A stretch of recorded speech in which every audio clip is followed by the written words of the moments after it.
Live from the Civic Media World Headquarters in Madison, Wisconsin, it's the Todd Allbaugh Show. And now, pursuing truth wherever it may lead, here's your host, Todd Allbaugh. Across Wisconsin on the Civic Media Radio Network and streaming worldwide on the Civic Media app. Good afternoon, everybody. I'm Todd Allbaugh, along with Mr. Aaron Zommers, our producer and engineer. It is 6 past the hour of 12 noon on this Wednesday, April 16th, 2025. It is a great day to be a Wisconsinite, and it is Hump Day. There you go. We made it to another half of week, Mr. Zommers, on a sunny sky at the world headquarters, downtown Madison, Wisconsin. Going to be a beautiful day. Probably one of the best days of the week. Rain coming in tomorrow.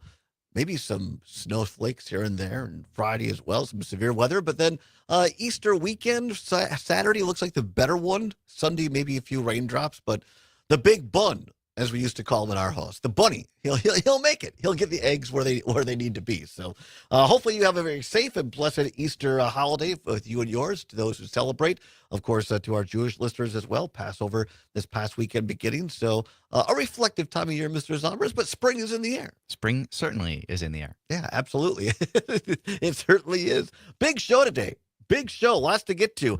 In hour number 2 at 1:30, Tara Ariano is back. Been a while since we've heard from her. It's been, I don't know, like 9 months or Long more. time. She had no one had a baby, but yes, it's been about. Okay, maybe I should have picked a different number.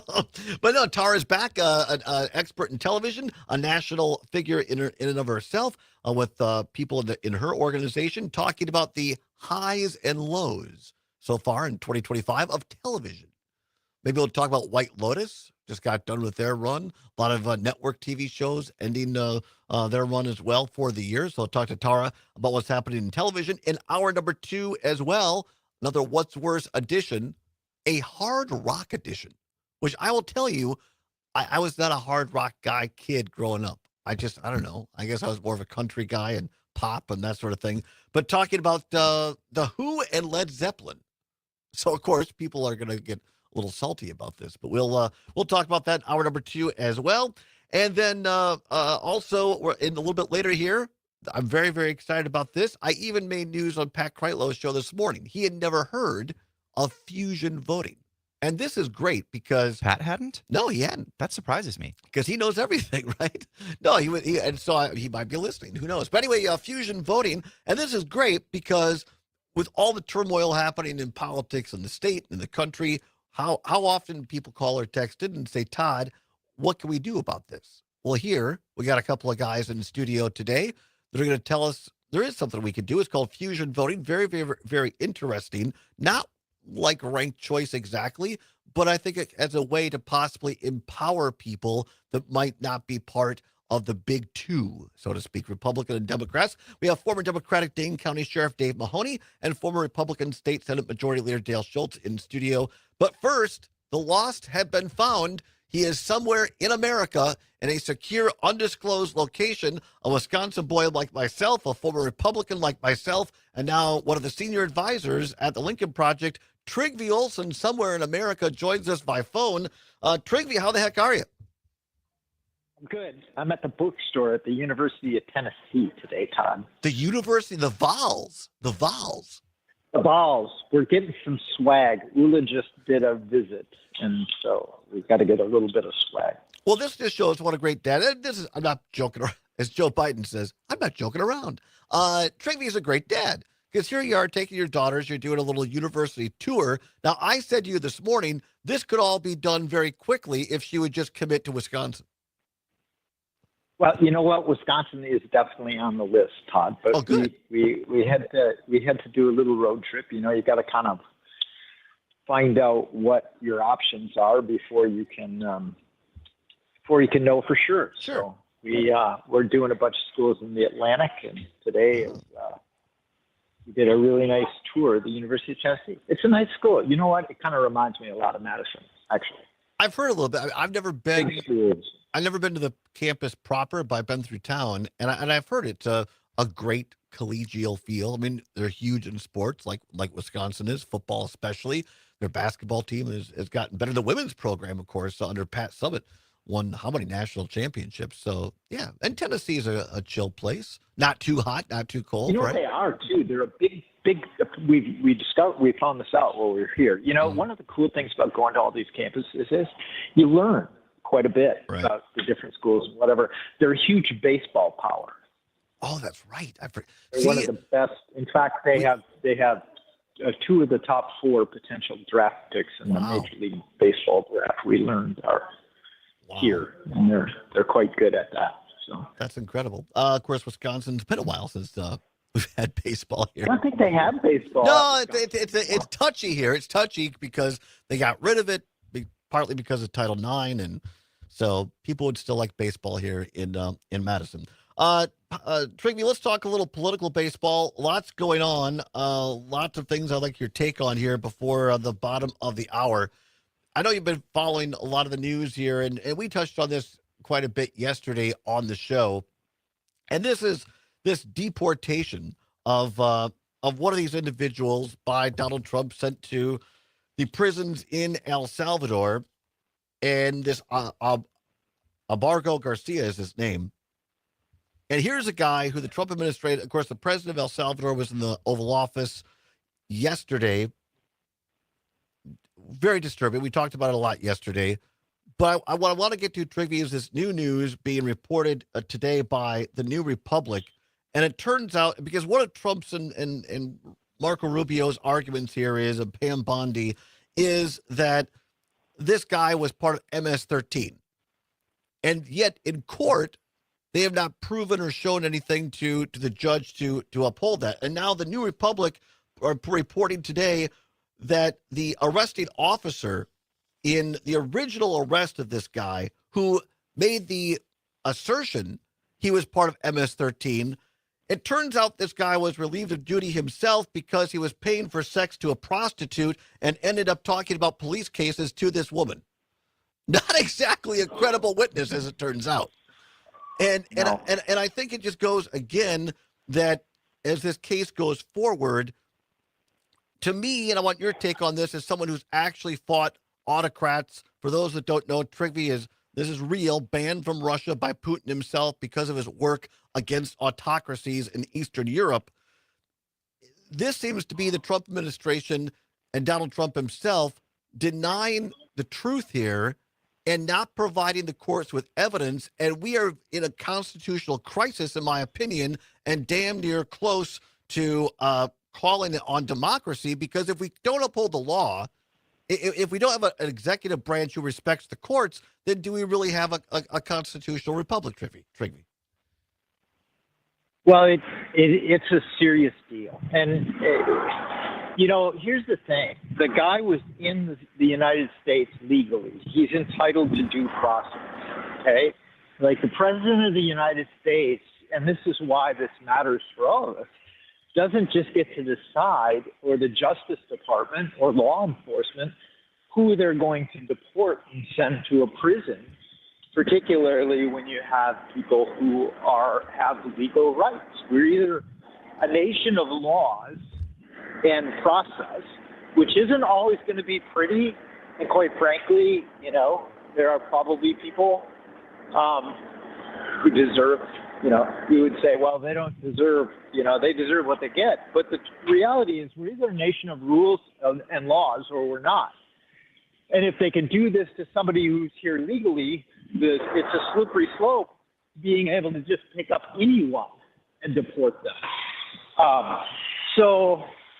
And send them off to a gulag, really. Yeah. So it's a huge deal. We don't. Again, it gets back to Todd. If you're a Republican and you're listening to this show, if Barack Obama or Joe Biden did this, how would you be reacting?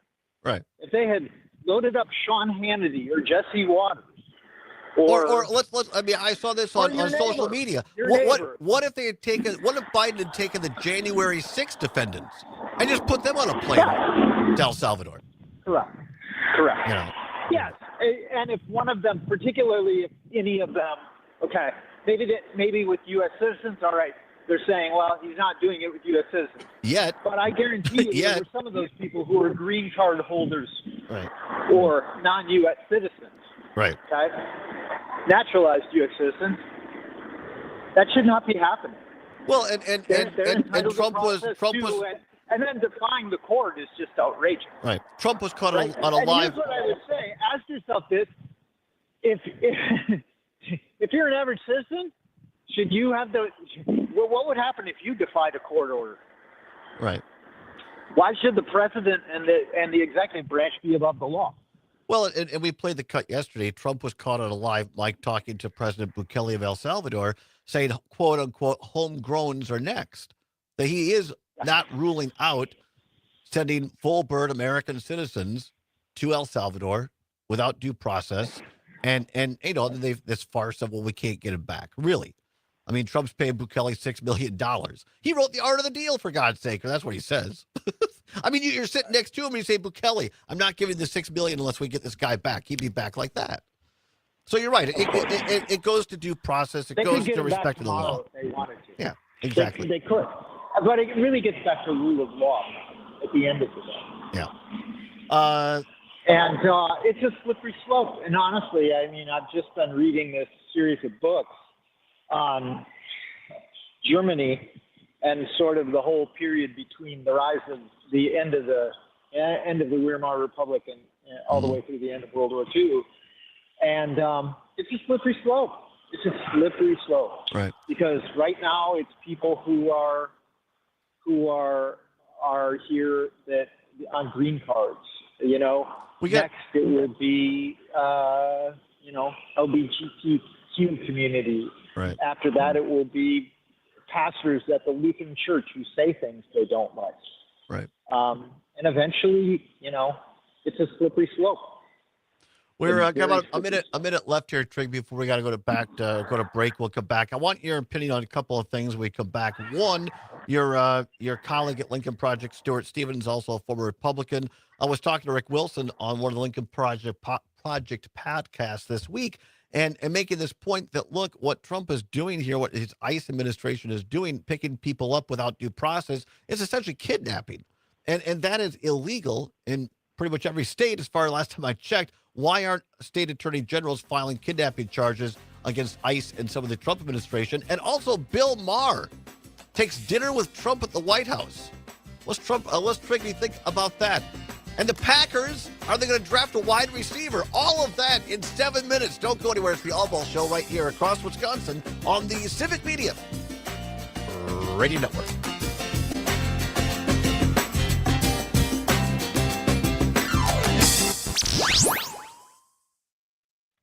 Madison's real news and great conversation. 92.7 WMDX.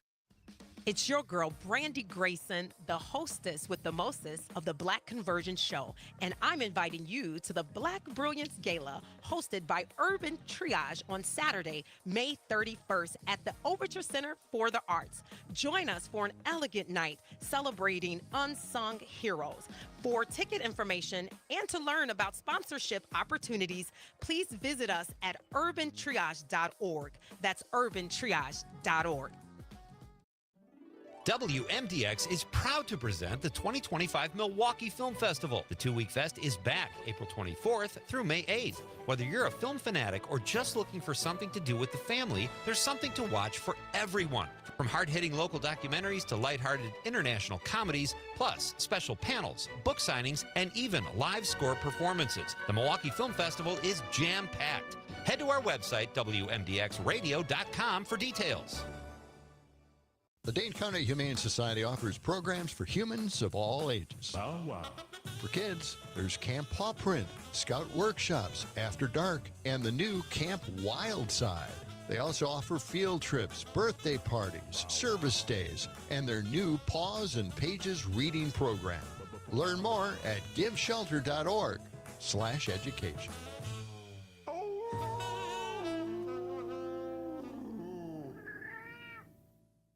Nightlight with Pete Schwaba. If you could change your name, if you could 30 pick your seconds. own name, what would you change it to?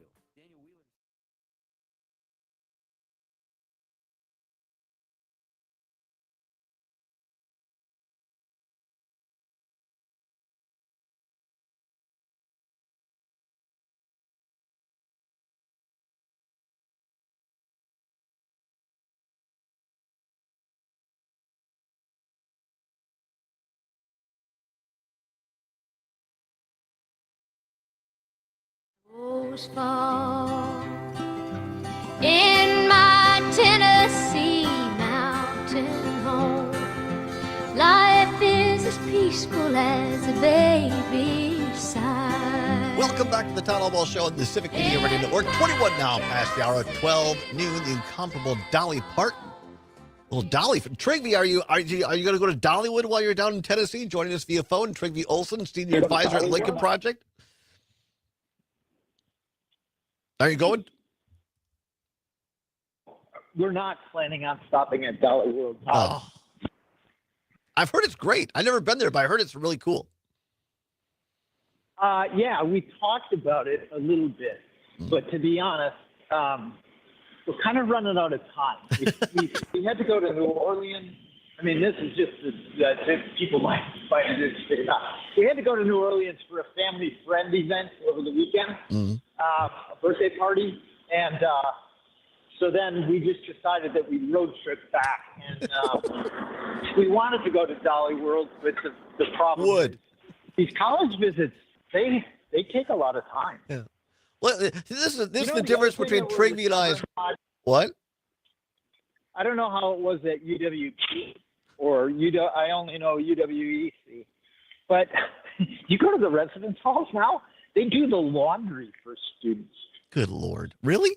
Really? We didn't have that. Yeah. No. We didn't have that either. And I tell you, some of these things that they give for them is the reason why the right has so much success demagoguing universities. Well, there you go. Trigby, I want to put a little breaking news here. This is courtesy of Channel 3000, CBS affiliate here in Madison. Headline, number of UW-Madison international students, alumni whose visas were terminated rises to 26. Says more than 24 UW-Madison students and recent alumni have seen their visas terminated through the Student Exchange Visitor Information System as of this afternoon, according to university spokesman. The terminations include 15 current students and 12 recent alumni who have held immigration documents through a period of employment authorization, and it continues on from there. So now the number stands at 26. Trigby, it gets back to what we were talking about before the break. We're no longer talking about quote-unquote illegal, or the better phrase is undocumented people. These are people who have done it quote-unquote the right way, have waited in line, who have gotten permission, who have been here, and now because of whatever, and we're not just talking speech anymore. I've seen, various sources. Now, I've seen these documents that ICE is using to identify someone as a threat. It includes, speaking of college kids, are you roommates with someone who has a Chicago Bulls jersey and a tattoo? Bing, bing, gone. This is real. This is real. So this is what we're talking about now. People need to understand. Here's the thing. You know what this is going to is? It's going to, again, like the tariffs, like Doge. It is going to have such a negative impact on the U.S. economy. It is going to cost people in places like Wisconsin jobs. Do you know who are foreign students who came here? Sergey Brin, founder of Google. Elon Musk was here on a student visa. He actually overstayed his. I think it's like 50% of the Silicon Valley entrepreneurs are people who came here on student visas. They're kicking all these people out. They aren't going to want to come here. They're going to go to Europe. They're going to go to China. They're going to go to other places. Trigby, quick question about our friend in those places. Friend, ongoing contributor Jeff Perry has a question on Facebook. Jeff says, question, what is the next step that can be taken to hold Trump accountable to following court orders? Does it have to be an act of Congress? Are U.S. Marshals able to act independently? Is there any precedent to having a president refuse the honor of a Supreme Court ruling? No, there's no precedent for that. I think what's got to happen here is, Congress should be asserting itself. It's not, okay? And it's not because you have people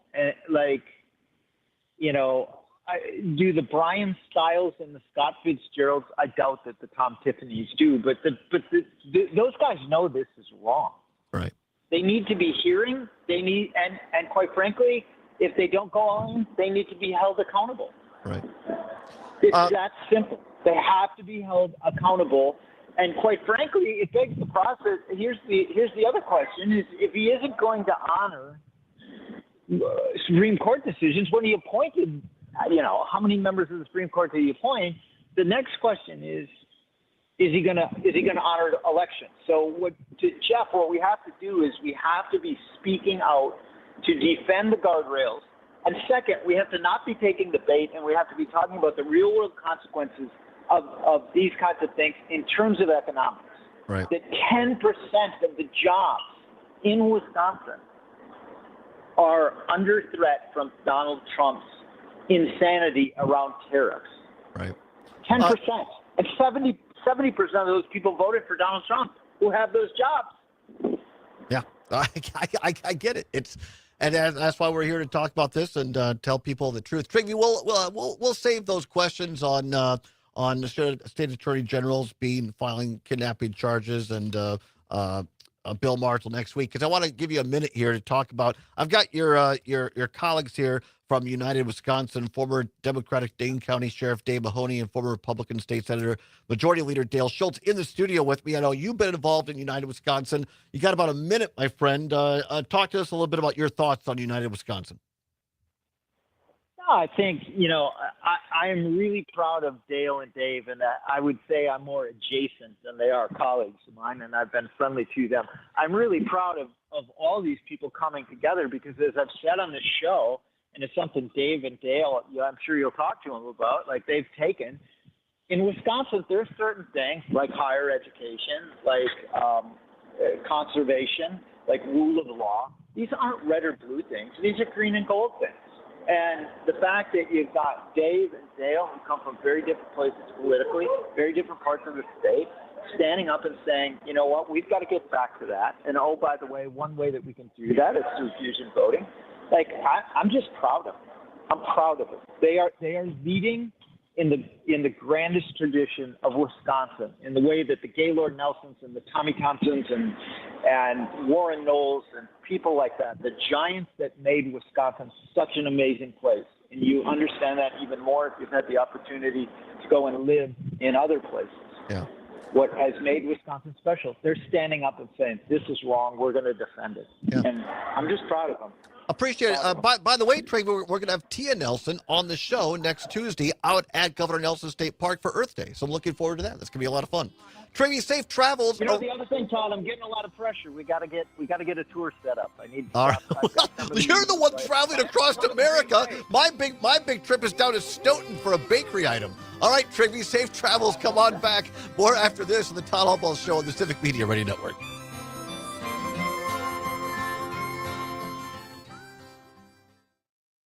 Real news and great conversation. 92.7 WMDX. Enjoying this local program? Find the complete Civic Media lineup at civicmedia.us or the Civic Media app. The challenge with him is trying to get reports for the 2025 planting season are showing that there's going to be a big increase in corn acres over soybeans. I'm all right, we'll come back. With the Midwest Farm Report. We got a half hour. Why don't we just start? Farm marketing out of West Bend. Gotta switch to the other camera, though, right? Yeah, we'll switch to the camera. Not to plant soybeans this 2025 growing season. So we'll just start because it's statewide. So there's some people that haven't heard of you guys. Just, give us a little background about yourselves and how you came to this project. So give a 90-second highlight resume of each of yourselves, and then we'll get into the actual subject. Okay. And Dave, do you still consider yourself a Democrat or independent? I'm a Democrat. All right. I'm a common sense Democrat. And he's just a mule stubborn Republican, just to piss people off. I still say I'm a Republican. I just don't vote a straight ticket. Yeah. Using more of their corn crop for their own feed and ethanol.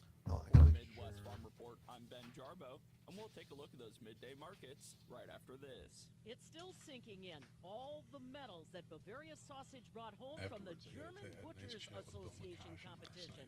Scott Stoll, one of the owners of Bavaria Sausage, says they walked away with 49 medals, 30 that were gold, and all the products they submitted, something you can purchase today. We picked products right out of the freezer, right out of the deli case, right out of our freezers, and that's what we brought. We did not do a special batch of any of this.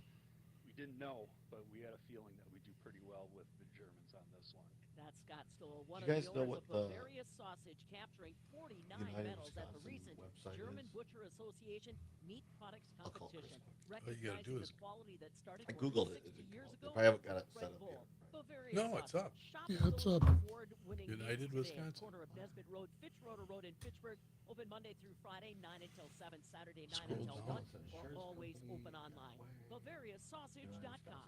Welcome back. I'm Ben Jarbo with the Midwest Farm Report. Is it United Now, see how the markets are moving. I think it's midday. org. It's Wednesday, and it looks like they are trying to push higher as cash corn is up 2 cents at 4.83 1/4, with new crop corn up 2 1/2 at 4.66 3/4. all right, cool. Cash soybeans are also up 2 cents. I'm really New crop impressed. It's a soybeans great up 2 website. 3/4 at Yeah, it looks very 2.32 nice. 1/2. I'll just open it up and it looks Tractor good. up 3 1/4 at 5.45 1/4. I like that transcending the politics division. At 5.58 3/4. Did Geezy Class do 3 milk this? is also pushing Maybe, slightly but- higher as May contracts are up 4 cents at 18.12 a hundredweight, and June contracts are up 4 cents at 17.54 a I like hundredweight. the State Journal. With the look of your midday market, Great from headline, Midwest but they Farm use Report, Trump's I'm picture. Ben I'm like, Jarbo. why You have would they the do other that? camera set up yet? Yeah, isn't it going? No, it's not on StreamYard. Oh, I'm sorry.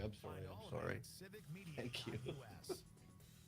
Sunny, seasonal, It's calm, hooked and up comfortable on here, today, but with it's high not, temperatures you know what I making mean? it to the mid-50s. Once We again, start the to get a man little behind breezy the curtain. tonight, Yeah, with a few more exactly. clouds filtering With in. all and power, tomorrow, really knows straightens windier things and out. warmer. High temperatures tap 60 degrees with showers and thunderstorms in the afternoon. I'm meteorologist Brittany Merlot. Right now, 44 degrees. It's more than a place to shop.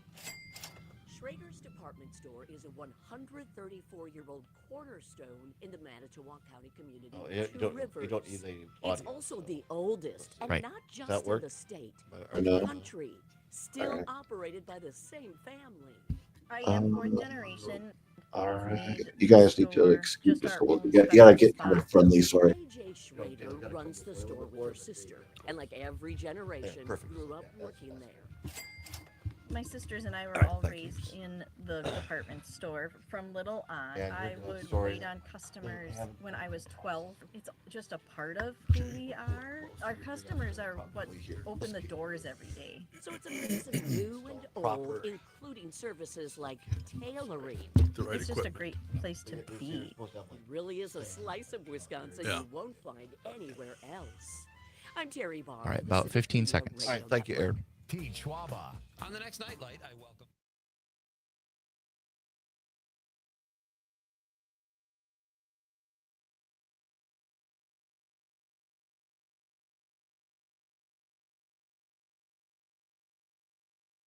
He'd say you've got to stand for something or you'll fall for anything. You've got to be your own man, not a puppet on a string. Welcome back to the never Allbaugh Show of the compromise Civic Media Radio with the Network. Glad to have you along. 34 minutes now past the hour of 12 o'clock on this Wednesday, hump day, April 16th, 2025. Zombers, I'm all thrown off with the new time changes. By the way, for those that haven't heard, starting a week from today, we'll now be at 2 o'clock until 4 in the afternoon. So we're still in this time slot through Earth Day. And then on Wednesday, you can find us 2 until 4 across the Civic Media Radio Network. Thank you very much, Trygve Olsen, for calling in on the road. And you can find our next two guests on their new project called United Wisconsin. And you can find out all sorts of great information about fusion voting and what United Wisconsin is at United Wisconsin, all spelled out, the full word, unitedwisconsin.org, unitedwisconsin.org. Pleased to welcome in here to the studios, the world headquarters in downtown Madison, former Democratic Dane County Sheriff Dave Mahoney and former Republican State Senate Majority Leader Dale Schultz are here as our guests in the studio. Gentlemen, thanks for being here. Thanks for the invitation, Todd. Yeah. As always, delighted to be here. And in full disclosure, wherever he's on the show, Dale was one of my former bosses. And but it's always great to have you guys here. Two people that I've looked up to a lot. Of course, myself, a former Republican. Dale still calls himself, just out of mule spite, a Republican, I think.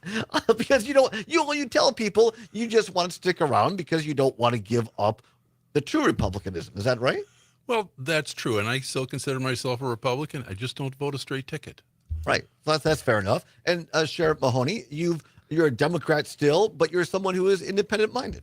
I am. I like to say I'm a common sense Democrat. And, having run for office 4 terms, longest serving sheriff in Dane County, I represented every citizen of this county without regard to their political affiliation, the big 2, Republican, Democrat, but then also the independents, the Greens, didn't have a party at all. Yeah. I represented the needs of everybody, and that's what's missing today. I've heard Dale say the same thing when he was state senator, that once the election is over, I'm here to represent everyone. Guys, it's a statewide show. I'm sure there are some people that haven't heard of either one of you. For those folks that might be listening or watching via StreamYard, YouTube, and Twitter, Sheriff Mahoney, start with you a little bit about where you grew up and just the 30,000-foot view of your career and how you got involved with the United Wisconsin. Well, I grew up in Madison, went to high school at Madison Memorial High School, and grew up in a family that believed in giving back to the community, that we enjoy a great life here in Wisconsin with the green and gold, but that you have a responsibility to give back. And I did some volunteer work with Middleton Emergency Medical Service, and through my affiliation there and with the chief of police in the city of Middleton, I decided to go into law enforcement. I served about 9 months with the village of Cross Plains Police Department, and then I was recruited to join the sheriff's office, where I spent 41 years. Wow. And during that 41 years, the last 15 as the elected Dane County Sheriff. And I took that role very seriously because, although we have a reputation of being leaning to the left in Dane County, we also have a strong independent and Republican representation within Dane County. And the issues are the same. Dale and I have far more in common than we have differentiating us from a political perspective. We might disagree on how we get there, but you know what? We're willing to talk about it, and Dale might bring me his direction, and I might bring him a little bit my direction. But at the end of the day, we're serving the people, which is what the responsibility is of our elected people, our elected citizens. Yeah. So I served the last 15 years of my career as Dane County Sheriff, and during that time I also served as president of the National Sheriff's Association, representing 3,080 sheriffs across the United States. And this is an issue that I know as recently as this past February was a topic of discussion among the national sheriffs. And I'm staying involved in issues of concern right now. I'm working for a consulting firm out of Chicago that deals in behavioral health in jails and prisons, because it's a increasing number of people who are incarcerated with mental illness.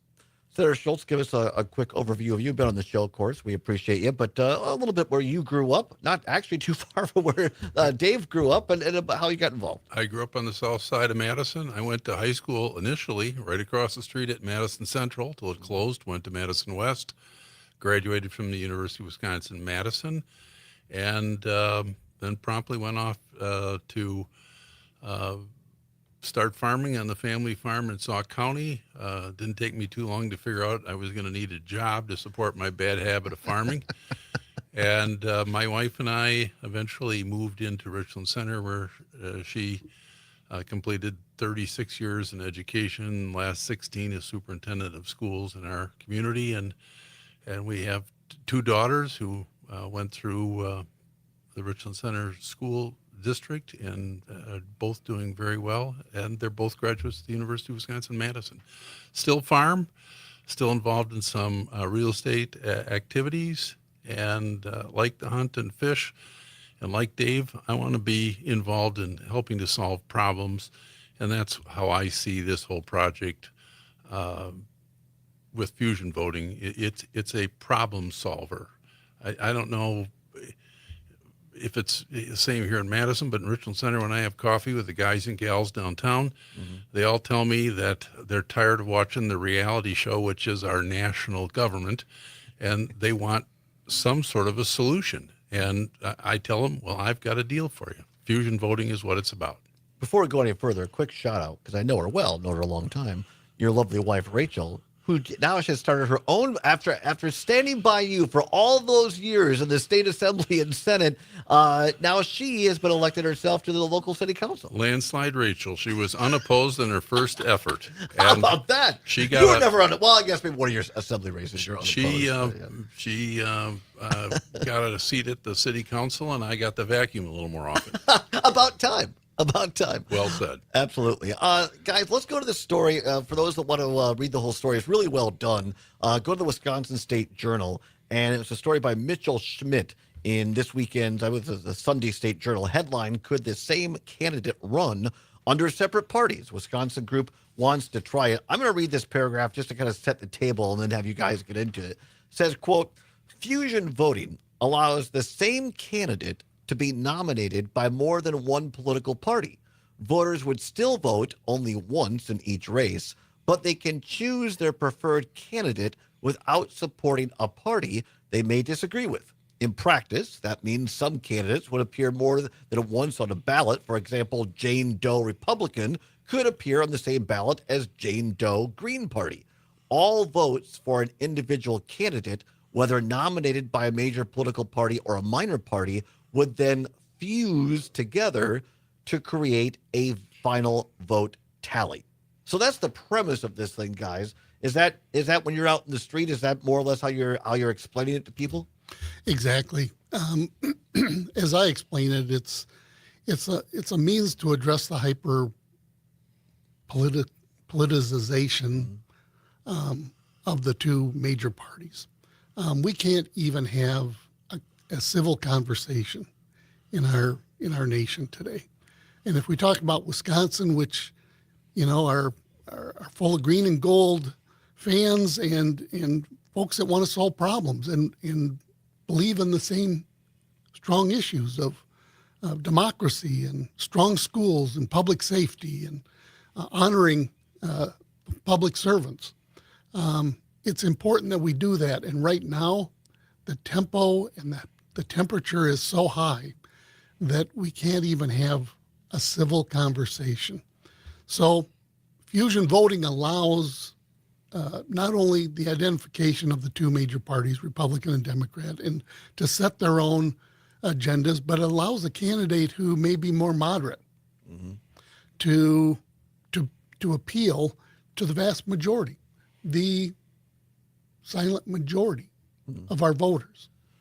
I know that, I don't want to get too far down this road, Dale, because that's not what we're here for, but you and the late, great Senator Tim Cullen did a lot of work for years on redistricting. And finally now, thanks to Governor Evers and a fairer, I'll call it, Supreme Court, we now have redistricting legislatively. I've asked another former boss of mine, former Republican Congressman Scott Klug, who represented the 2nd District, including Dane County and Madison, if he thought that he could get elected in the current maps as a Republican. He said, no, absolutely not. Sheriff Mahoney, I'll ask you, could you think you could get elected today as a Democrat in Dane County? Well, not with the margins that I enjoyed when I was running. Yeah. Dale, I know the maps changed now, but think about the Senate district that you represented, those lines. Do you think that you, with your positions voting against Act 10, could have got elected in that district today? Well, I agree with Dave. I think not with the margins that I did before. You got to remember, I was a guy who was used to getting 75% of the vote. So he likes to you'd have to have a lot of fallout to lose. But without a doubt, it would be a lot closer.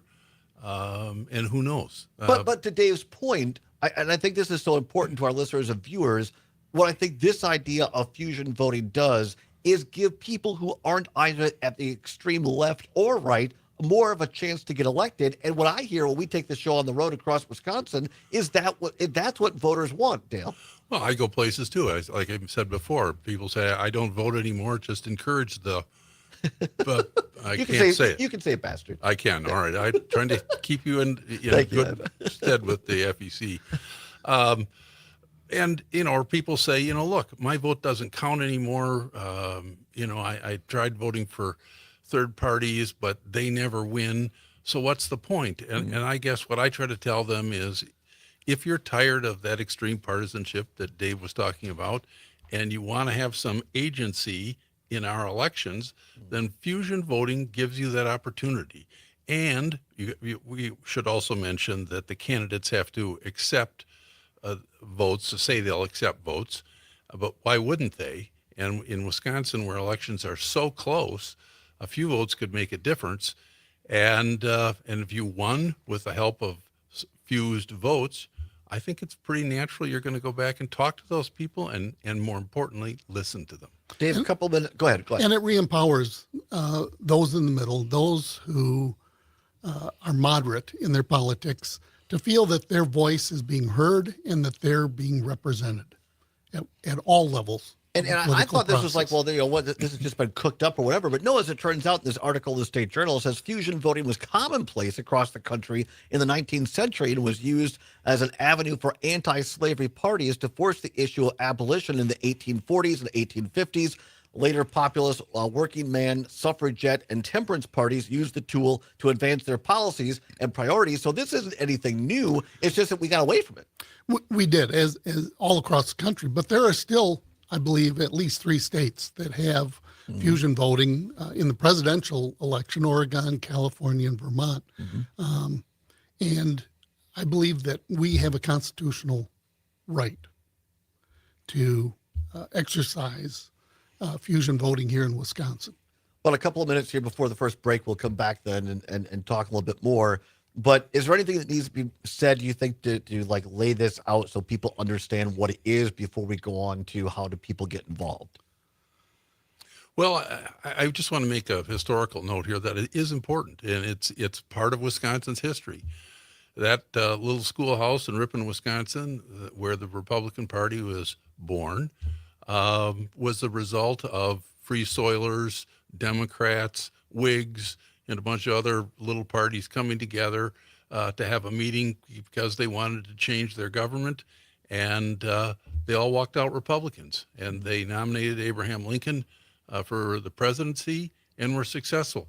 Just imagine how those people who had been shut out, weren't able to get their voices heard, felt when all of a sudden they hit the jackpot by working together. That's the key, working together and compromising with each other to achieve policy goals. We're talking with former State Senate Majority Leader Dale Schultz and former Dane County Sheriff Dave Mahoney here on the show, talking about fusion voting. You can find out more at unitedwisconsin.org. Come on back. We'll finish up the discussion and have a little fun as well. It's the Todd Allbaugh Show on the Civic Media Radio Network.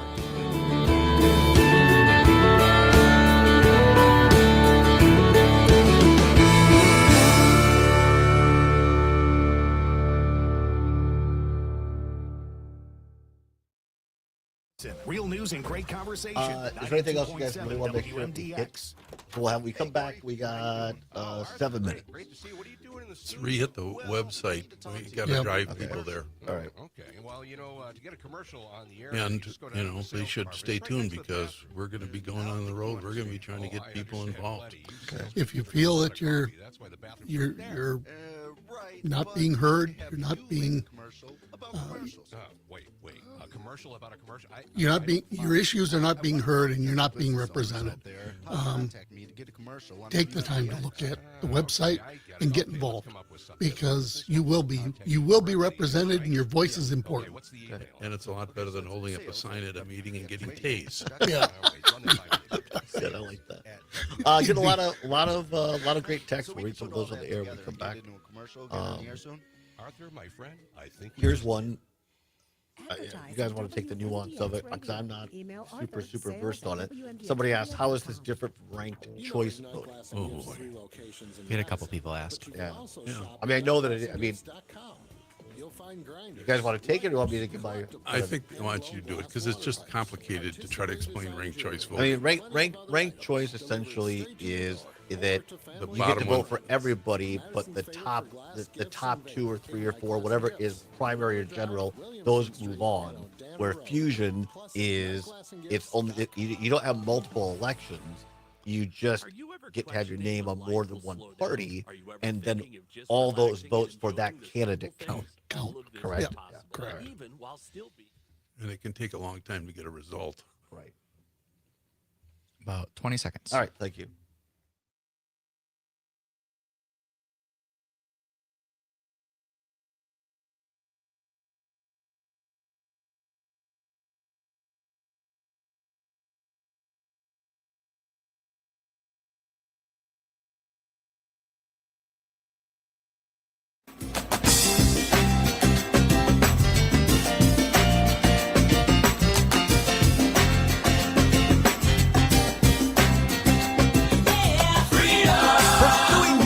Wherever it may lead and having fun doing it. Welcome back to the Todd Allbaugh Show on the Civic Media Radio Network. It is 9 before the hour of 1 o'clock, and hour number 2. We're going to have a What's Worse for you, a rock edition. The Who or Led Zeppelin? We'll ask you that question. And Tara Ariano is back. Always glad to have her talking about TV shows of 2025, the highs and the lows. But right now, it is all wonderful to have our 2 guests here in studio. Always appreciate that. The world headquarters in downtown Madison, former Democratic Dane County Sheriff Dave Mahoney and former Republican State Senate Majority Leader Dale Schultz talking about fusion voting. They are the co-chairs of UnitedWisconsin.org, or the organization is United Wisconsin. You can find out more about this project and more about fusion voting. And it's a great headline, Transcending the Politics of Division. I love that. With United Wisconsin, spelled out, UnitedWisconsin.org. Guys, lots of great conversation. We really appreciate this. Read a couple of these here off the air. Or on the air, rather. From WMDX here in Madison, history shows us fusion voting can be used for ill purposes too. Witness Milwaukee when they used it against socialist candidates. Well, I would think that everything can be used for ill purpose if that's the case. Peggy in Brooklyn, Wisconsin, listening on WMDX, says fusion voting. Yes, yes, yes. Steve up in Green Bay at WGBW. I like the idea of fusion voting on paper, but what prevents a party that is predicated on hateful and harmful policies from nominating a candidate? Well, as I said earlier, the candidate has to accept the votes. If they say, no, I don't wish to allow you to nominate me, they have that right. Mm-hmm. And, but I think in most cases, if they saw it as a positive addition, they would say, yeah, I want those votes. And then they would be tangentially aligning themselves with this minor party to gather a majority of votes. Steve in Milwaukee, listening on WAUK, says, how is this different, fusion voting, from ranked choice voting? Well, I'll take it quickly. The super 30,000-foot level is, with ranked choice voting, everybody kind of runs under, I don't want to call it one ballot, but it's just an open voting. And then depending upon whether it's a primary or a general, you take the top 2 or 4 or whatever it is, of all the votes cast, and then they move on. Whereas in fusion voting, you still only have the same number of elections, but a candidate can be listed on the same ballot under multiple parties, as we said before. And I think what's appealing about fusion voting to me, to both your points, Dave and Dale, is in today's hyper-partisan atmosphere, you might have someone that says, well, I'm a Democrat and I could just never bring myself to vote for somebody on the Republican ticket. But, Schultz, he voted against Walker on Act 10. And if he wasn't running as Republican, I might vote for him again. So theoretically, you could run on a different ticket, and both the votes for Republican and the third party or the fusion party would count. Same thing for Mahoney. Geez, I'm a lifelong Republican. I can't vote for a Democrat, but if he ran under this as sheriff, I might vote for him. So it makes candidates who are more in the middle and centrist have a better chance to win. Do I have that right, guys? If I look back at my races, I was averaging 68 to 78% in every one of my elections. Mm-hmm. And that percentages don't exist in just the Democratic Party in Dane County. No. It was because I was seen as credible and in tune with the concerns of people representing themselves as independent or Republican. The issues that I dealt with have no political significance. Or they should. When you call 911, Yeah, right. we don't ask you what party you belong to. Right. And it was the same when my predecessor, who was a Republican. Mm-hmm. You know, there's far more that Dale and I, and quite honestly, the representatives who are sitting in the Capitol today have in common. What's differing right now is the hyperpolitics preventing us from sitting down and addressing the core needs of the citizens who put us in office. Dale, a couple of minutes left here, about 2.5 minutes left. You guys will be traveling on the road. Talk about that a little bit, how people can get involved. Well, we are. As you mentioned, Tim Cullen and I teamed up on gerrymandering and had a great time meeting fellow Wisconsinites from one corner of the state to the other through the auspices of a lot of good government groups. I think Dave and I would enjoy getting out and having a chance to pitch this idea in a lot of different places and to turn people on to this as a solution. Because you know what? Government shouldn't just be a reality show that appeals to the worst in people. It shouldn't be the Jerry Springer show. It ought to be befitting of the Constitution and the Declaration of Independence, which undergird our political democracy. And I think that's important to the vast majority of citizens in this state. Dave, what have I not asked you yet that people need to know? Well, I think you've asked the important questions, and I just want to follow up on Dale. You know, I agree. Hitting the road and talking about these issues that I really think hit home to hometown Wisconsin, and getting away from the red and the blue and talking about green and gold, because that's really what defines us as Wisconsin. And what great segue, because if you go to unitedwisconsin.org, what are the colors? Green and gold. How about that? Funny how that works. United Wisconsin, spelled out, unitedwisconsin.org. And that's how to get a hold of us. That's the best way to get a hold of you guys and people to get involved. Because, I mean, I guess about a minute left here. Is it going to take some sort of legal action to get this done, you think, in Wisconsin, or is it still too early to predict? I think it's a little early, but I think we're thinking about that and preparing accordingly. All right. Very good. So more to come, as Johnny Carson. You know, we're involved because we want to make this happen. Yeah. And we want to return Wisconsin to the greatness that it has always been. Well, I remember when you were Sheriff Mahoney, as a former Republican at the time, and internally people would say, we ain't running anybody against Mahoney because he's going to kick our butt. And because you were representing everybody. And Dale, you know how I feel about you. It was the same way, and the reason you racked up all those numbers. So two great guys, different political parties, but fighting for Wisconsin. Dave Mahoney, Dale Schultz, we appreciate you. Back after this on Civic Media. News and great conversation. 92.7 WMDX. John Peterson and Gordy Young. On our next show, we'll talk with Cara Ogburn from the Milwaukee Film Festival and give away some tickets. And we'll be talking to Judy Davidoff from Isthmus about the latest issue. The John and Gordy Show. Weekday mornings 6 till 8. Wherever you are in Wisconsin, there's a free and confidential Aging and Disability Resource Center, ADRC, or Tribal Partner Agency. We're here for older adults, adults with disabilities, and your families. ADRCs are a bridge to support for benefits and financial assistance, transportation, in-home care, and more. Get to know your local ADRC and connect with resources today. Call toll-free 1-844-WIS-ADRC or go to findmyadrc.org. Paid for by the Wisconsin Department of Health Services. Local radio for you and your community. It's Civic Media's mission with stations across Wisconsin. Find your favorites at civicmedia.us. This is 92.7 WMDX Columbus, Madison's home for real news and great conversation. A Civic Media station. ABC News, I'm Michelle Franzen. A federal judge has found probable cause that the Trump administration acted in contempt of court when defying his order to turn around two planes carrying alleged Venezuelan gang members last month. Judge James Boasberg says the government can comply with the original order, or he'll require declarations and depositions by plaintiffs. ABC's Devin Dwyer on what's next. Even though we expect the Trump administration to resist this contempt finding, they will challenge it. They will likely appeal it. It will likely go back to the U.S. Supreme Court. Every indication I have seen is that the Supreme Court will stand by Judge Boasberg if it gets there. Israel's defense minister says ground troops will stay in the security zone seized in the Gaza Strip, Lebanon, and Syria indefinitely. Israel also says it will continue to bar humanitarian aid into Gaza right now as it works to pressure Hamas. Retail sales surging in March, consumers buying up goods due to looming tariffs. This is ABC News. Your news, conversations, and a whole lot of fun.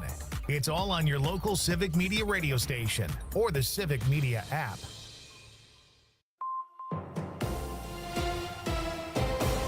For 92.7 WMDX News, I'm Savannah Tomei Olson.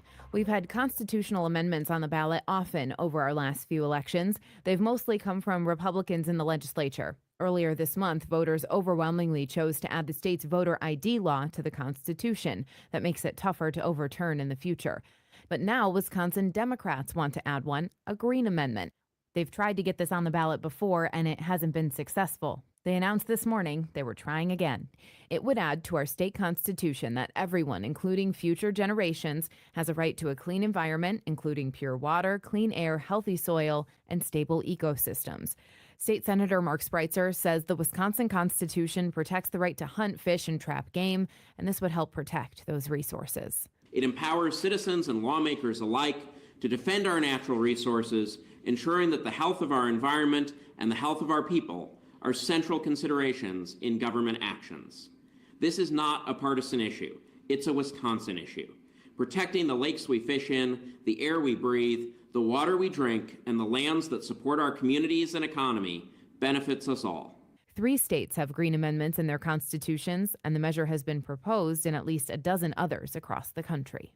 Meanwhile, a new path is open on Madison's east side. The Autumn Ridge Path connects Milwaukee Street and Commercial Avenue north of Highway 30. The project cost about $4.5 million.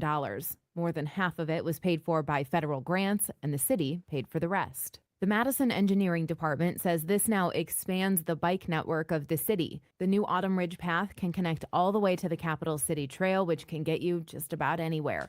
The path officially opened this morning, and eventually city officials want to extend it further northeast. I'm Savannah Tomei Olson. This is 92.7 WMDX News.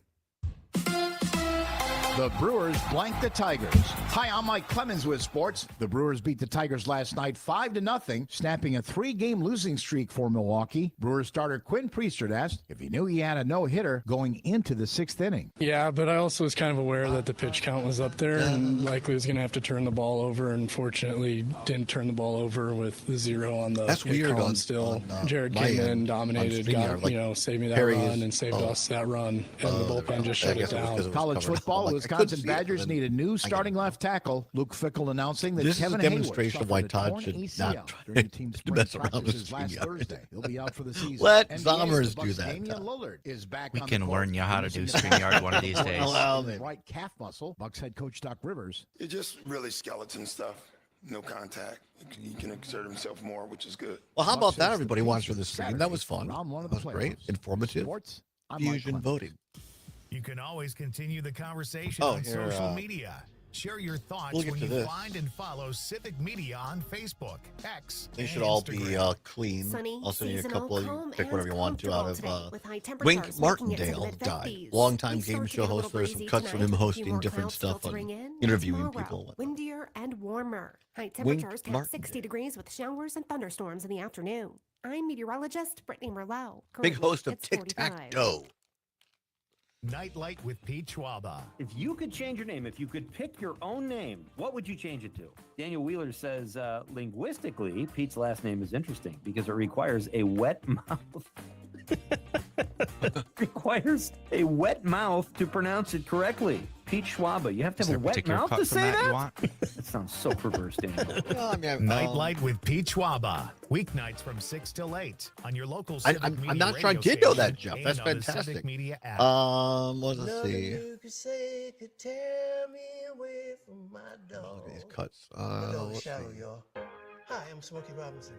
When you adopt a shelter pet, you not only bring joy and love into your home, you also give another animal the chance to experience. I guess out of the second one down, Wink Martindale and get hired at WPLI Radio.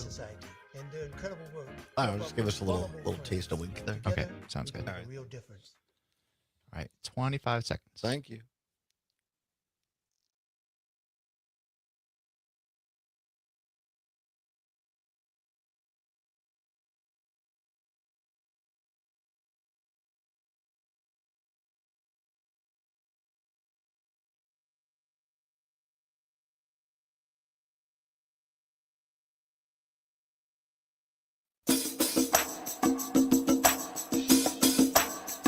Live from the Civic Media World Headquarters in Madison, Wisconsin, it's the Todd Allbaugh Show. And now, pursuing truth wherever it may lead, here's your host, Todd Allbaugh. Across Wisconsin on the Civic Media Radio Network and streaming worldwide on the Civic Media app. Good afternoon, everybody. I'm Todd Allbaugh, along with our outstanding producer, Mr. Aaron Zommers, on the board. It is 6 past the hour of 1 o'clock. Welcome to hour number 2 of the big program from the world headquarters of Civic Media in downtown Madison on this Wednesday, April 16th, 2025. It is a great day to be a Wisconsinite, and it is Hump Day. Indeed. Beautiful skies right now. Still a little cool, but it's going to be a very, very nice spring day, Zommers. Absolutely. I I don't have much more to say. It's nice outside. I was going to try to find a Brewers. I thought, well, this will give me 20 seconds to find a Brewers score. But no, it's fine. It's fine. The point is the Brewers are playing right now, or at least getting ready to play, because on certain stations, we are preempted right now because of the Milwaukee Brewers baseball. And you can find over the air. We can't stream baseball here on the app, but you can find the Brewer game over the air on terrestrial radio, as they say, like kitchen radio, car radio, in Richland Center, Oshkosh, Racine, Kenosha, Park Falls, and now in beautiful Hayward. And hey, look at this. The Brewers are up on the Detroit Tigers 2-0 right now, the bottom of the third. Much better start than yesterday. Yeah, Rhys Hoskins, big home run. 2-run homer by Rhys Hoskins. Excellent. How Yeah, about that? he was one of the people who gave me hope yesterday. Right? Zommers was had there. a few- And it was not a great game. He had a few good hits, but Yeah. it just didn't happen. Not yesterday, the day before, right? Or Yes, yesterday. Monday. Yeah, Monday. Monday, yeah. Last night, went down and saw my compadre, Kurt Kohler. We met in New Glarus, lovely town in Greene County. If you haven't been to New Glarus, and went to the Ott House, I believe it's called. Had a burger and beverage there. Good time had by all. And then, and this is for the trials and tribulations of Todd's life. Mom calls because she had a couple of young guys at the door. My first question was, are they Mormon? And she said, I asked them the same thing because they were very well dressed. No. They were there from Frontier Communications trying to get her to switch over from Spectrum to Frontier on internet.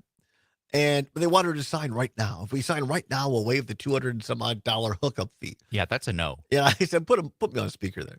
And I said, well, just leave the stuff and we'll look at it this weekend. And, if she wants to do it, fine. If you really want to sell it to her, you can waive the hookup fee next Monday. Oh, okay, all right. Yeah, I don't know. And it seemed a little sketchy to me. And so Mom did the right thing. And by, because they were kind of pressuring her, which I don't like. She's a woman of a certain age. I mean, I'm 55, figure it out. I mean, she's retired. And why are you knocking on single women's doors at that night? I just didn't like the feel of it. All right, put it that way. And so had dinner and drove back to Madison. I thought, well, I'll just call and follow up on the phone call. Mom, landline at Mom's house, busy. I'm like, well, she has a call waiting on the landline, but whatever. Called again, could not get a hold of her. Then I called the cell phone. I texted, could not. So I called my sister. I'm like, wait, you talked to Mom. Turns out she shows up about 45 minutes later. She was at church, like a good Lutheran would be during Lent. So, and it was fine and perfectly healthy. And she just, like, what, well, you kids used to do the same thing to me. Yep. So Todd now has become the worrier, and Mom's just out having a good time, and nothing wrong at all. So, but I was worried there'd been these two guys in the house with her, and then suddenly I can't get a hold of her. I'm like, what's going on? That's fair. How often do you hear of door-to-door internet service providers? I know, right? You just don't hear. And she did the prudent thing and contacted the Richland County Sheriff's Office and Joanne Krulotz, our great news director at WRCO. And apparently, this is a legit thing that Frontier is going door to door. So, but they didn't have like Frontier clothes on or like any identification really, which made me think it was sketchy. Right. That is a weird way to be doing business, in my opinion, as well. Right. But anyway, Mom's fine. Everything's fine. The problem is with Todd is he's just getting anxiety in his old age. Mom's never been doing better. She's out there getting it done, feeling great, socializing. So how about that? Michael in Tosa, listening on WMDX, says the Ott House has an excellent Friday fish fry. I did not know that. Well, I'm sure we'll be going back. It's a cool little bar and grill. The service was outstanding. Really, really great. And they've won like the Greene County Burger Contest before. I had the bacon cheeseburger with some kind of a very, very mild chili sauce. It was really good. So anyway, tonight I'm going down to Milwaukee to have dinner with my former broadcasting partner, Kevin O'Connor, who was on the show a couple weeks ago when we did the show from Milwaukee. So that'll be a lot. Kevin and we may close the place down because we haven't seen each other in person in quite some time. Yeah, from my perspective, it seems like Todd and Kevin, feel free to correct me on this tomorrow. It seems like they each had the kind of thing like, oh no, I haven't heard from this person in a while. Did I upset them? And that they both just thought, oh, they must be mad at me, and then didn't talk for 20 years. We'll figure out tonight if it really has been 20 years. And then when we got on the show last, and many thanks to my friend Carrie Pink, who set all this up, who's like the communication person at UW Milwaukee. And it was a lot of fun. So anyway, yeah, we'll update you on Kevin and Todd's adventures from tonight.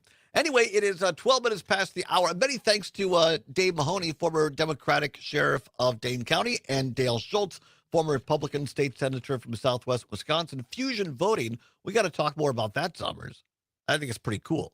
And if you want to get involved, again, unitedwisconsin.org, unitedwisconsin.org. It's 12, make it 13 past the hour of 1 o'clock. Time once again for What's Worse. Let's go. This or that, this or that. Then, of course, the choice is yours. You can get with this or you can get with that. You can get with this or you can get with that. Time once again for What's Worse. No prize money involved. Nothing to give away. Just your opportunity to have your voice heard across all 11 news talk sports stations in the Civic Media Radio Network, except those that are carrying Brewers baseball. No, it still goes over the app, you understand. Before we get, I would be remiss. Have you heard of this like water gun game, squirt gun game called Assassination or something or other? I have heard of that because I saw it on Reddit on r/teachers where they were like, can we please stop doing this? I had not heard of it until last night because I called my sister to check on Mom, and my niece who's about to graduate is their class is deep into this. And so you pair up, and then it's only water guns involved. And like if you're wearing goggles, that's like some sort of armor, and that doesn't count. But now you got kids stalking each other to squirt them with a water gun to take them out. Outside of school hours, finding where each other lives. It's crazy. Right. It's all outside of school hours. I never heard of this, and I was deeply disturbed by the whole thing. Anyway, time for What's Worse. Now, were you growing up? Are you a heavy metal listener, Summers? I would say some. I would also say that the bands we're about to talk about are not heavy metal.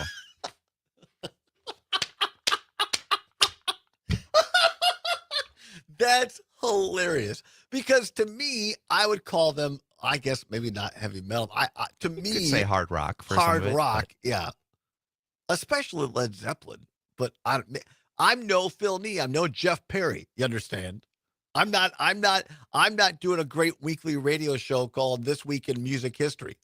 Available on WVMO, Community Radio Monona, with our friend Jeff Perry, who's been on the show before. All right, here it is. What's the category today? Is What's Worse, The Who or Led Zeppelin? The Who or Led Zeppelin? 855-752-4842. 855-752-4842.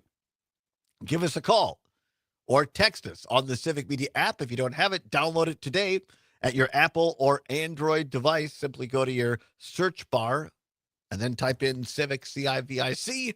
It'll pop up. Download it. Takes less than a minute. It's free. It's what Gail King at CBS calls a deal. The Civic Media app. What's worse, The Who or Led Zeppelin? Speaking of, our ongoing contributor and friend Jeff Perry on Facebook, he says, this is a hard one.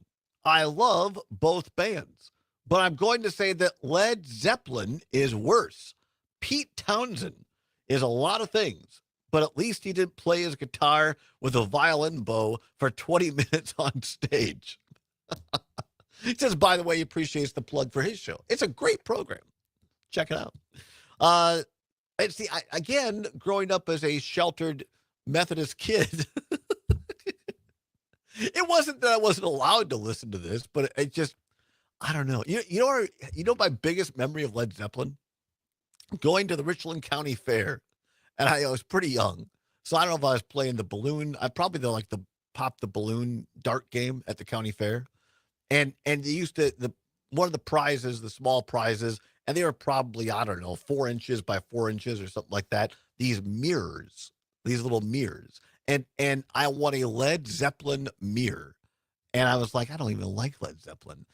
Now I felt like Charlie Brown at Valentine's Day. All I got was a rock. Which, by the way, Wikipedia disagrees with me. I guess Led Zeppelin is considered one of the progenitors of heavy metal. Yes! See, The Who are not. Old man Todd is not 100% an idiot. What's worse, Led Zeppelin or The Who? 855-752-4842. 855-752-4842. One of my favorite lines, somebody says, what's worse, Led Zeppelin or The Who? Who? The Who. Which one is worse? That just wasn't my genre of music that I was into growing up. But I know for some people it was like we should rocker, from Max Inc. Radio. I bet he would have a take on this. I bet he could tell you I bet he could list off 25 songs from The Who and 25 songs from Led Zeppelin like that. By the way, Max Inc. Radio, great program as well. Available every Saturday evening, 6 until midnight across the Civic Media Radio Network. 855-752-4842. 855-752-4842. What's worse, The Who or Led Zeppelin? Gonna take a quick break here in a second and come on back and talk about that. Also, we'll take a moment to remember Wink Martindale. I was listening to Matt and Air on Air with Jane and Greg earlier, which precedes us for another week or so, and they were talking about game shows. What game shows do you like? Do you remember Tic Tac Dough? It was hosted by Wink Martindale, of all people. Come on back on the Civic Media Radio Network.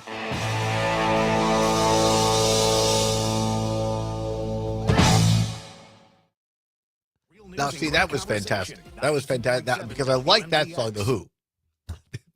I'm Dan Schaefer. So when we come back, I'm going to do this. Uncovered significant lead hazards in city schools, mostly due to lead-based paint.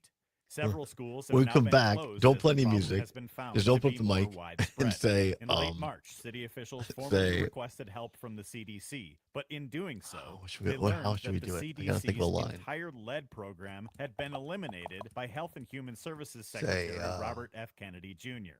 This is a major problem. Children in the state's largest city are being exposed to lead poisoning at their schools, and the Trump administration is not only refusing to provide assistance, they are eliminating the entire lead program that would help Todd, in cases like do you think this it was one. a tragic Now, mistake? State and local And officials then I'll must say, step up to no, do Mr. Wolf, something for these kids, it was murder. since Trump And then you got to put the song where it goes, Milwaukee's children deserve better. Find all of Dan's work at the Recombobulation Area. And a little homage to CSI Miami.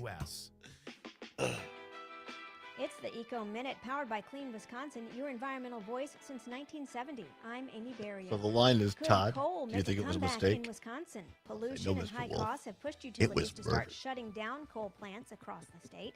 But the Trump administration has announced emergency orders to boost coal, including offering power plants a 2-year exemption from requirements to reduce emissions of toxic chemicals like mercury, arsenic, and benzene. April 22nd marks the 55th anniversary of Earth Day. Back in 1970, Wisconsin Senator Gaylord Nelson called for an environmental day of action that inspired 20 million Americans to take to the streets.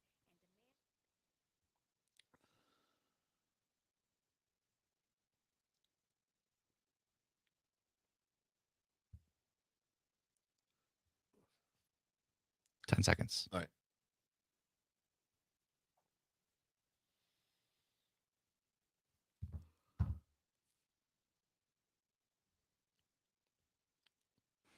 Well, Todd, do you think it was a tragic mistake? No, Mr. Wolf.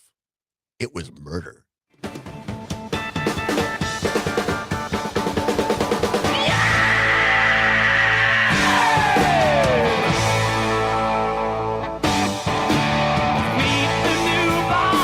back to the Todd Allbaugh Show on the Civic Media Radio Network. 21 past the hour of 1 o'clock on Wednesday, April 16th. A little recreation of one of the best opens of all television shows, in my opinion, recreating a moment from CSI Miami, and for my money, the best of the CSI genres or shows out there.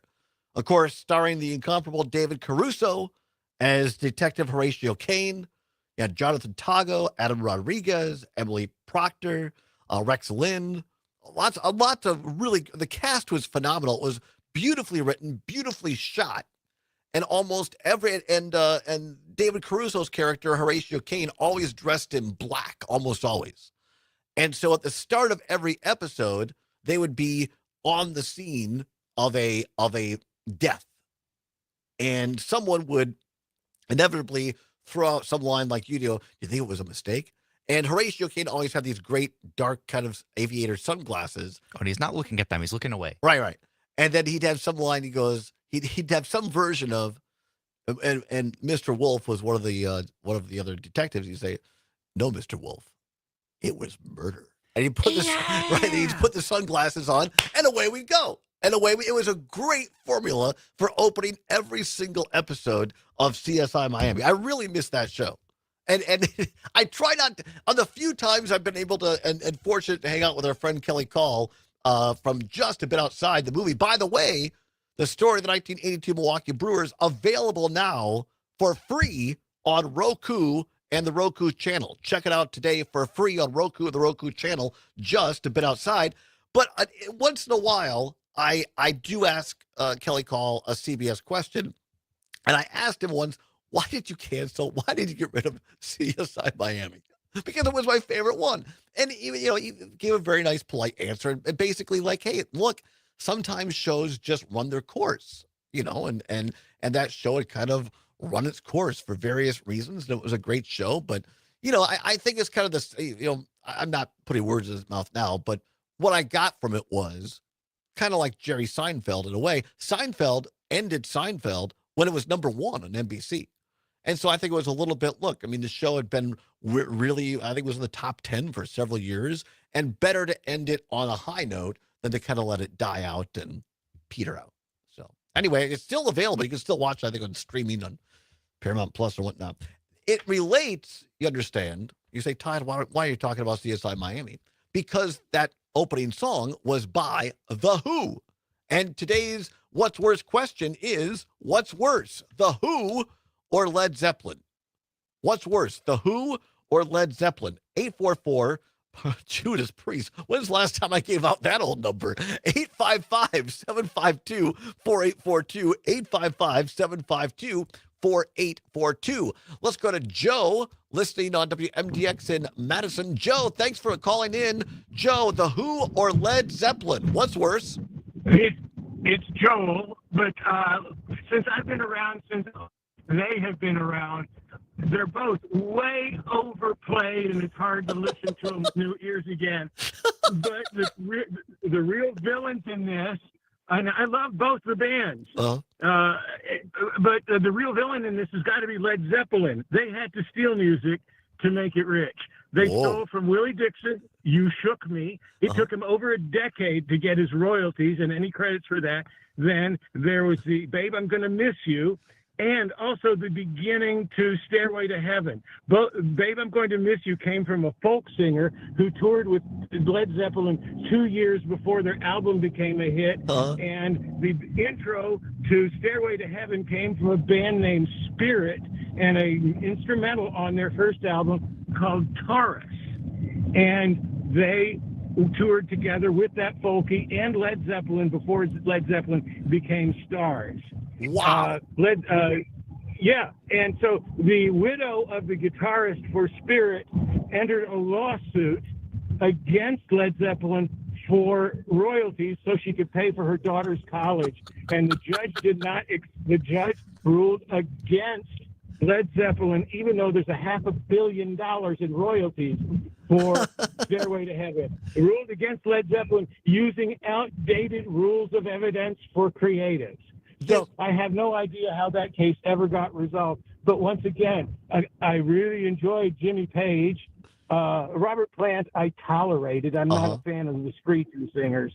But no, Led Zeppelin, they were just evil people. This is amazing. This is one of the top 10, if not top 5, What's Worse calls ever, Joe. Very informative. Thank you. I appreciate it. Thanks for listening, Joe. Have a great day. 855-752-4842. Let's go to beautiful Menominee Falls. And Dave, listening on Menominee Falls, up in Menominee Falls. Dave, The Who or Led Zeppelin? What's worse? CSI Miami. Worse than both of them put together. You did not like CSI Miami, Dave? Nope, he hung up. Oh, That's all he had to say. That's all he had to say. Now, you can't just hate on one of my favorite shows and then hang up. Well, I can see why a lot of people don't like it because of the it's so formulaic. How so? Well, if every show starts with, well, I mean, it's a murder, well, and then they go to the lab, and then they a lot of the episodes of CSI and CSI-like shows do follow a formula. Some do, and that's my point, that CSI Miami was probably the least formulaic of them, and it also had a long arch of a story all about Horatio Caine, David Caruso's character, and kind of his ex-wife and their son, and Colombia and the drug cartel. There was a lot of depth. It was really, really well written if you watch the show.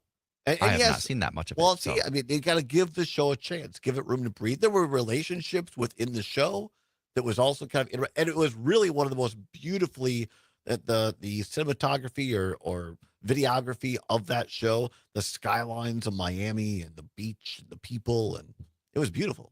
It was, hey, don't hate on CSI Miami. If you don't like the show, pitch and get a show like that, stay in the top 10 like CSI Miami.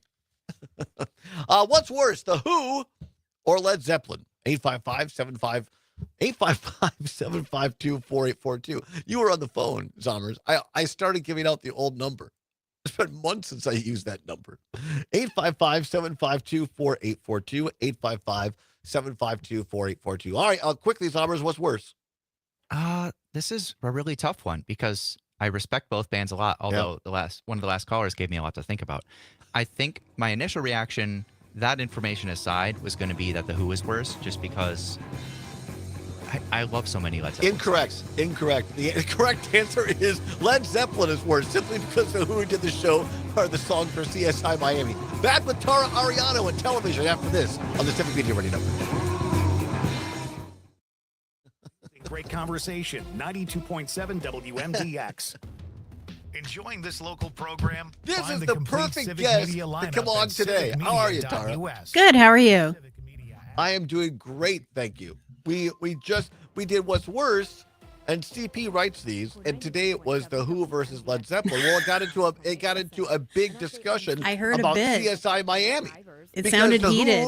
right? And I mean, it was one of my favorite shows.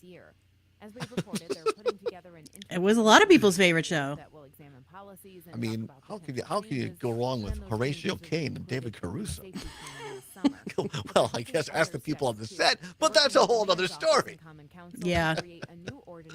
He's not even acting anymore. I think he's an art dealer or something. Yeah, he's like retired from acting. Yeah. I don't know. All new Metro buses have safety barriers for drivers. Probably still making money from that show, though. Probably. It's in syndication. Wait, do you have a song request to go into this next segment? We've got a few minutes to think about it. So. Oh, me? Yes. The prevent the spread is to euthanize the affected populations.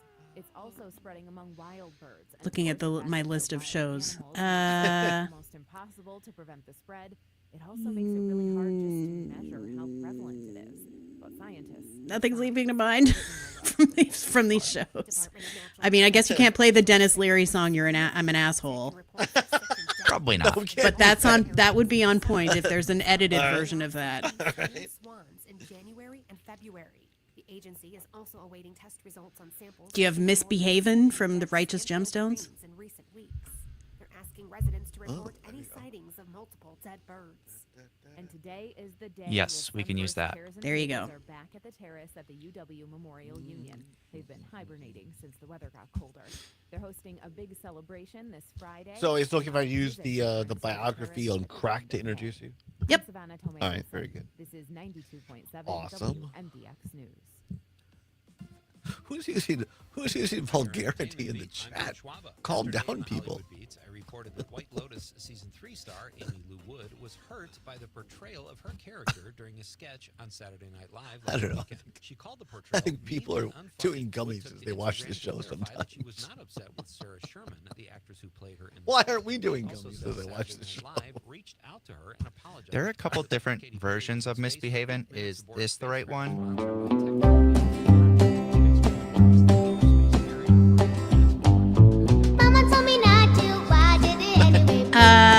That one's either one is fine. The other one is probably them as adults. Yeah, it is. Yeah, the adult one might be better. Okay. We gonna sing and we gonna dance.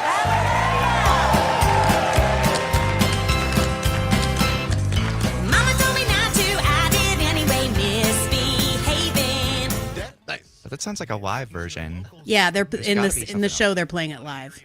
Oh, fantastic. Oh, okay, perfect. Then we got it. Sunny, seasonal, calm, and comfortable today with high Well, thanks for coming back on, Taurus. But wait too My long. pleasure. I told CP, I said I want to get folks back on again. Yeah, I'm happy to. People really enjoy, a larger take on these things. Somebody who's informed. So that's great. Currently, it's 48. Well, I watch a lot of TV. I'm happy to share what I've gleaned. And I'm glad you do because, I don't know, I guess partly because of the all the coverage of the campaign we had to do last year, and then just kind of wanting to tune out. Yeah. I have watched some, but I would say in general, I've probably watched less TV over the last 6 months than I used to. Yeah, me too. Here in Wisconsin, we just had another big race this spring, the Supreme Court. Right. And so it was Elon's dumping in 20 million. So, I mean, you could not turn on TV without just a barrage of ads all the time. That's what I read, and that it really turned off voters on all sides because they were so sick of it. Yeah. We don't go for people trying to buy our Supreme Court justices in Wisconsin. No. Right, about 25 seconds. All right, thank you. Here we go. It really is a slice of Wisconsin.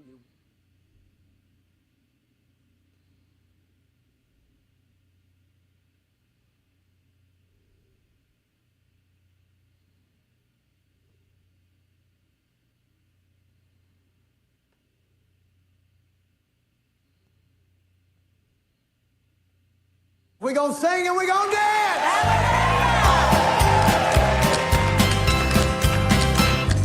Mama told me not to, I did anyway, misbehaving. Daddy said don't, but I said I'm gonna misbehaving. Welcome back to the Allbaugh Show on the Civic Media Radio Network. 34 minutes now past the hour, 1 o'clock on this Wednesday, April 16th, 2025. Glad to have you along.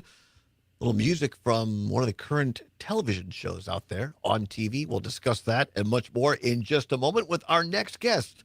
She is the writer, editor, and snack enthusiast, Tara Ariano, co-founder of TelevisionWithoutPity.com. In addition to Cracked, her byline have appeared in New York, the New York Times Magazine, Vanity Fair, GQ, Vulture, Salon, and Slate. and she co-hosts, amongst others, the podcast Extra Hot Great, and it is great. She also co-authored 3 books, including a very special 90210 book. She is Tara Ariano, if I could say the name correctly. Tara, thanks for coming on. Clearly, I need to have a drink, and the show's not even over yet. Thank you for having me. Well, thank you for coming back. It's been a long time. And, talked to CP, our co-executive producer. I said, why haven't we had Tara? He goes, I don't know. And so I appreciate you taking the time. You're a busy person, but I love your takes. I know our audience loves our takes. For those that might not have heard you on the show before, just a little refresher. Give us a quick biography of kind of like growing up and how you got into being a television critic and an expert on this. Oh, well, I fell into it by accident, I think. Which is the best way to do it. Yeah. I mean, I just started out like being mouthy about TV shows on online bulletin boards. That's what we had at the time. It was the 90s. I'm that old. Met my co-author, she's still my co-host today. We've been working together for 25 years now, Sarah D. Bunting. We met on an online message board and ran a website together for a year before we had met in person. And that became Television Without Pity. And then everything else I've kind of gotten from that. All of the bylines are from people I think who knew me from that site. Well, what I love about your take and on the podcast as well is it's real. I think you put it in terms of what we as a quote unquote normal viewer, not somebody who's nothing against, I guess, a properly trained or however you want to put it, critic out there. But I love your takes because they are conversational, the types of conversations that all of us would have with our friends and family. Like, I don't know, do you really like that? And so I love reading your stuff and hearing about it. So thanks for coming on. I'm happy to. It's our pleasure. So tell us a little bit about your role at Cracked, and then we'll get into some of these new and not so great television shows of 2025. Sure. Well, I'm a mostly critic of television, but also of sometimes a streaming movie, such as a Kinda Pregnant starring Amy Schumer, or the latest Bridget Jones movie on Peacock.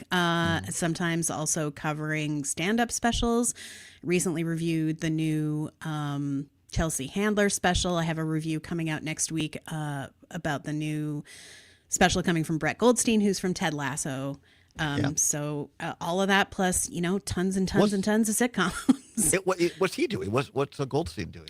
Brett Goldstein, he has been a touring comic since well before Ted Lasso. His first Edinburgh Edinburgh show was in 2010. So he's been doing that for a long time. But this is his first, I believe, TV special coming to HBO on April 26th.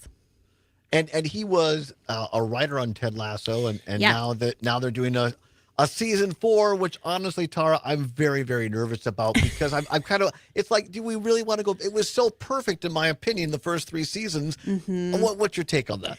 I think a lot of people felt that way, that, season 3 it was plenty of that show and no one necessarily needed more. And when it took so long for them to say if they were going to come back, I think the assumption was it was done. But, it's the biggest hit on Apple TV Plus. I'm sure they're not eager to let that one go. Have you seen the new movie, or not so new anymore, Just a Bit Outside, the story of the 1982 Milwaukee Brewers? Have not.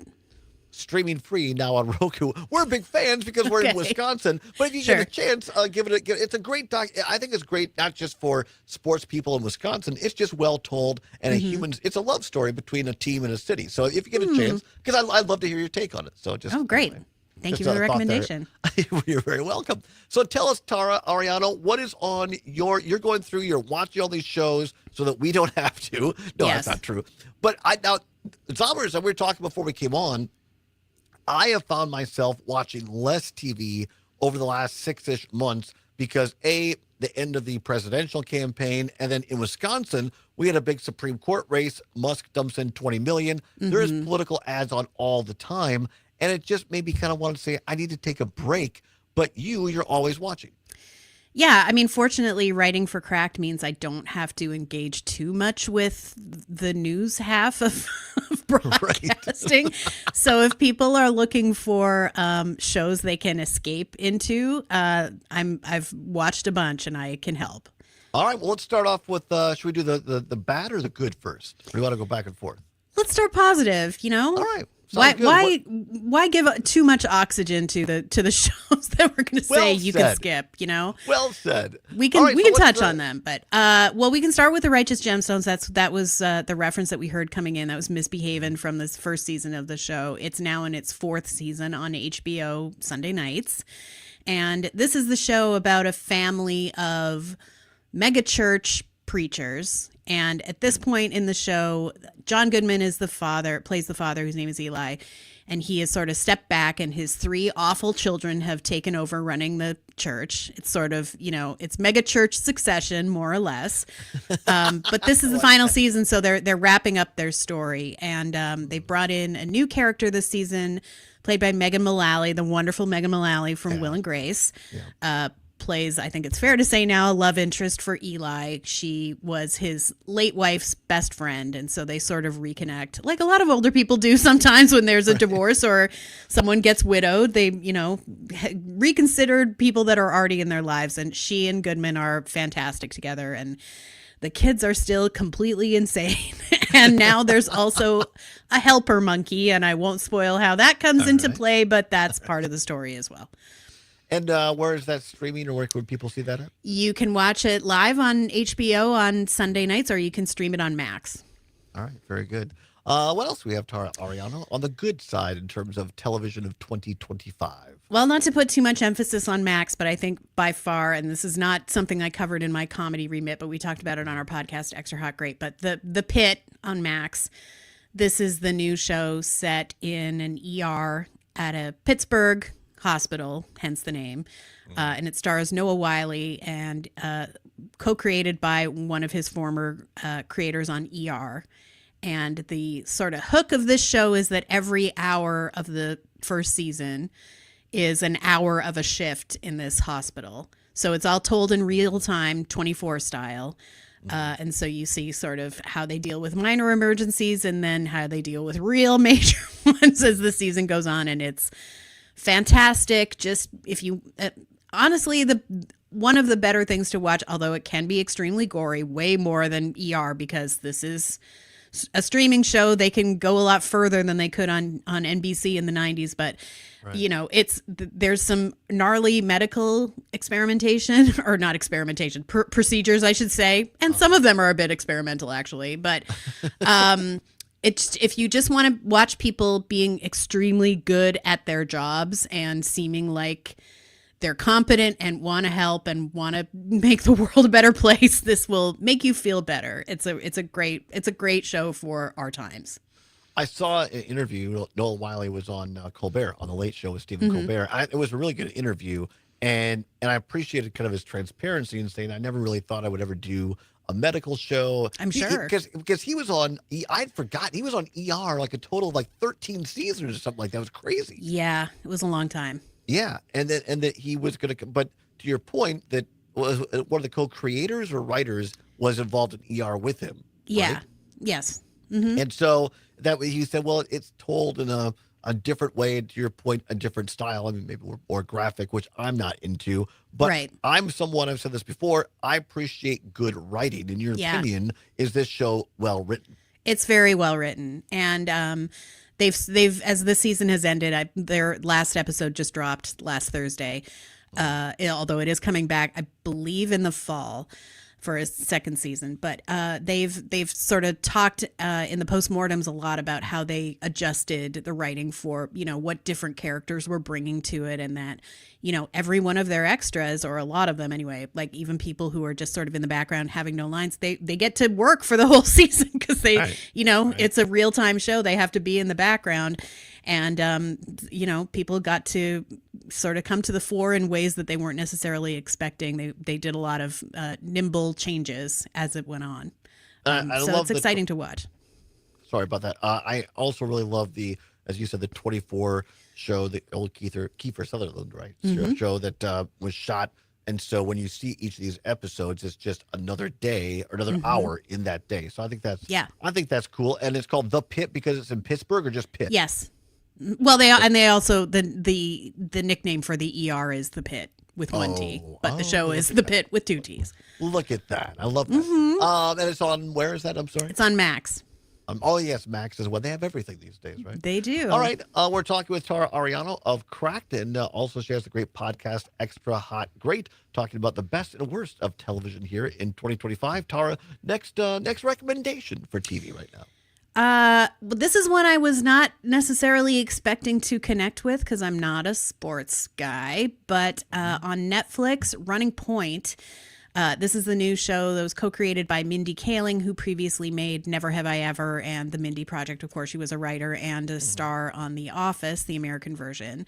And this is the show that's sort of loosely inspired by the story of the LA Lakers. A woman played by Kate Hudson takes over running her family's sports franchise, basketball franchise in LA. And all the, the league and all of the teams are fictionalized, but Jeannie Buss is an executive producer on the show. So it's, I would say loosely fictionalized probably, or, pretty closely inspired. I don't think that there's some of the family stuff that goes down. I don't think they would want to claim, but it's her, it's Brenda Strong.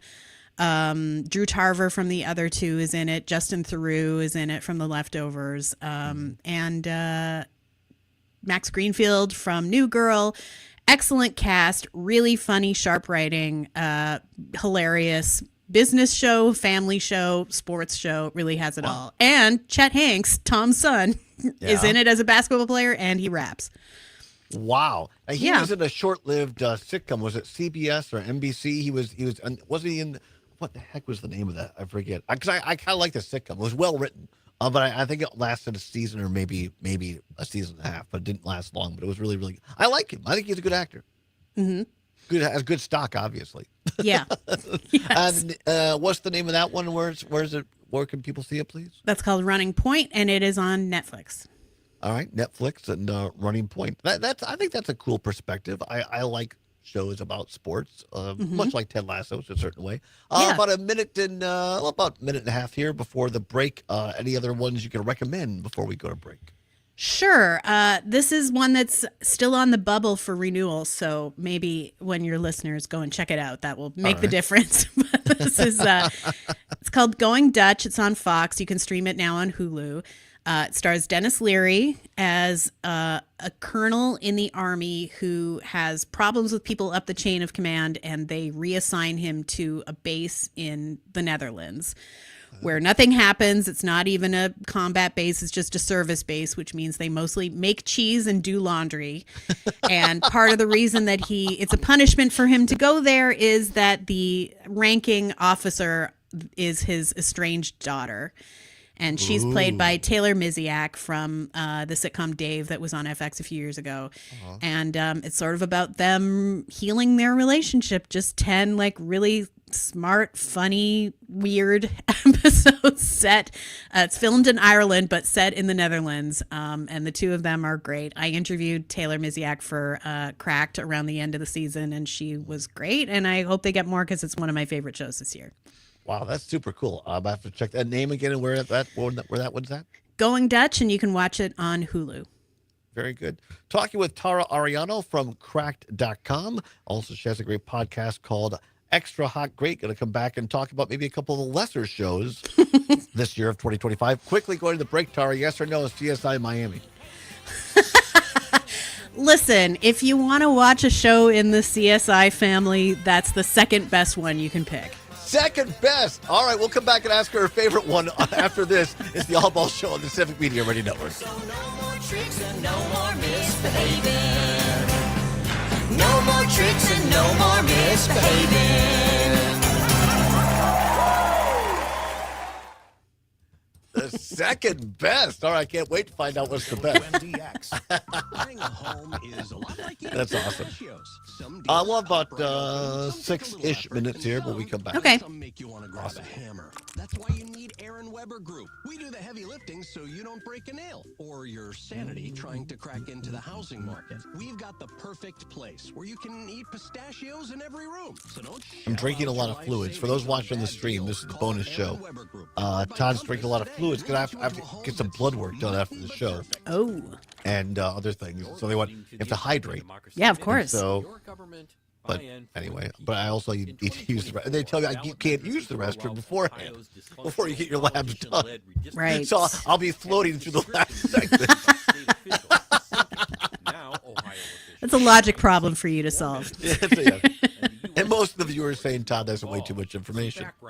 But that's why you watch the stream, folks. Wellness is important. For the secret show. More accurate for voters.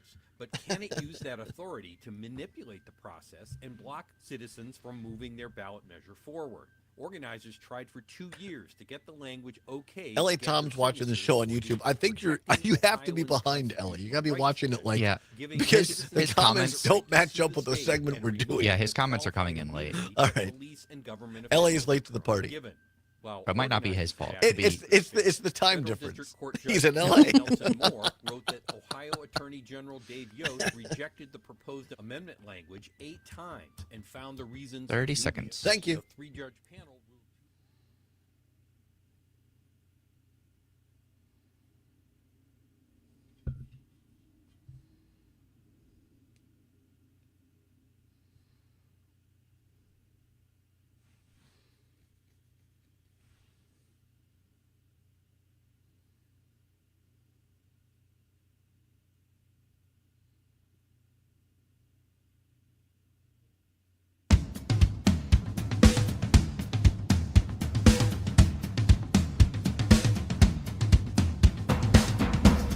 Welcome back to the Todd Allbaugh Show on the Civic Media Radio Network. It is now 9 before the hour of 2 o'clock. At the top of the hour, little CBS or ABC News, depending upon which station you're listening to across the great state of Wisconsin. And then a weather and sports update. Of course, our great sports reporter, Mike Clemens, latest going on with the Brewers. They are playing right now across some of our stations across the state, the Brewers affiliates against the Detroit Tigers. And then stay tuned. Maggie Dawn is next every afternoon for the next 2 weeks. Next 1 week. Thank you, Zombers. The next 1 week, 2 until 4. And then a week from today, we will be moving into Maggie's house at 2 to 4, and she gets a new house at 4 to 6. So that's what's going on. We're changing timelines or changing time slots, whatever it's called. So join us 2 weeks or in 1 week, 2 hours later. There's a reason, Tara, they don't have me do these things. Tara Ariano is our guest right now from Cracked.com, writer, editor, and snack enthusiast, co-founder of Television Without Pity. And she also has a great podcast, amongst other things, called Extra Hot Great. Tara, we appreciate. By the way, we appreciate you being here. What's your favorite snack right now while you're watching television? Oh, it's kind of basic, but I still love popcorn. Popcorn's a classic for a reason with, little flavored sprinkles on it. Can't go wrong. Yep. Love those. Lately I've been eating Nerds gummy clusters. Those are so real good. Gummy clusters. All right. They're so good. Thank you. Thank you for backing me up. They are. They're really sour and yummy. So yeah, those are my go-to snacks at the moment. All right, before we get back to and Tara so kindness join us to give us the best and worst of television so far in 2025. The question of the day on the show, as far as television goes, CSI Miami, Todd's favorite CSI. You said before the break it's your second favorite CSI. That's what is true. Tara's first? I mean, I love the original. I like the original cast. Yeah, the one set in Vegas, not the current CSI : Vegas, which is with some new people and some old ones. Just Vegas. The original. Sounds like a guy I dated one time, Vegas. But I do have a recommendation if you are a CSI Miami fan, and I know you are. New show on the CW just ended its first season. It's called Good Cop, Bad Cop. Set in a little tiny town in Washington, actually filmed in Australia, of all places. Really? But yes, it stars Leighton Meester from Gossip Girl as a detective in town. Her father is played by Clancy Brown, and he's the chief of police. Okay. And the sort of premise of the pilot is her brother comes back from Seattle, and he is a little bit weird and quirky, and it's about the two of them being detective partners in solving little quirky, gentle, cozy mysteries in this town. And there is a whole runner in the 7th episode about how much the brother loves Horatio Caine from CSI and gets sunglasses to do bits with them, even though they're in Washington and it's overcast all the time. No. So that might be for you. It's sort of in the spirit of, comedic crime solving shows like a Psych, for example. It's sort of one of those kind of shows. It was murder. Then you put the There you glasses go. on. Exactly. That's all you do. I love the character of Horatio Caine. Yeah. Thank you for indulging me on that. Before we get to the bad or the not so great, any other really great shows, Tara, that people need to know about and check out? One that just came back, I'll give a shout out to Hacks. This is back for its fourth season. This is the one that stars, it's an Emmy collecting machine, stars Jean Smart as a Joan Rivers type comic. And it's sort of about her trying to revive her career for a different audience. And she does that with the help of a younger writer played by Hannah Einbinder. And so by this point in the show, they have Deborah, the Jean Smart character, has been named the newest host of a late night network show. And Ava, her writer, is the head writer on the show. And the two of them are having personal issues about that. But you have to really watch the whole show to get it to get the full backstory. And it really rewards it. It's a very fast moving, joke dense, smart, great show. An old hack in a new time slot. That sounds like our show. I love it. Absolutely. All right, Tara Ariano, give us a couple of shows coming up a little short in 2025 in television. Well, it was unfortunate for Shifting Gears, starring Tim Allen, that it premiered the same week as Going Dutch because they have a very similar premise. Both of them are sort of crotchety dads and estranged daughters trying to heal their relationship. In this case, Tim Allen is, of course, the dad. His daughter is played by Kat Dennings, who formerly was on Two Broke Girls, and they are having a hard time getting along because they're the daughter's, Tim Allen's wife used to be sort of the bridge between their very different characters. Now she has passed away, and so they're trying to figure out how to relate to each other. But Tim Allen is just doing the Tim Allen thing that you've seen him do for, at this point, decades. It's not fresh, it's not interesting, it's not anything you haven't already seen. And if that's what you like, great, you're eating well. And if not, then there's no reason for you to check it out. It's like it's not funny, it's not good, it's not smart. All right, now we have about 2 minutes left. Go ahead, minute and a half. Go ahead.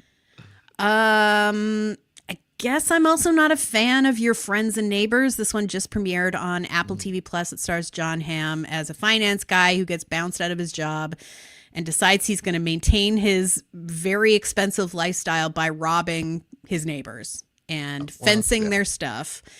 And that would be interesting if, as it's sometimes being promoted, it were a Robin Hood story, but it's not. It's about him wanting to keep up appearances in this very spendy, tiny, bedroom town.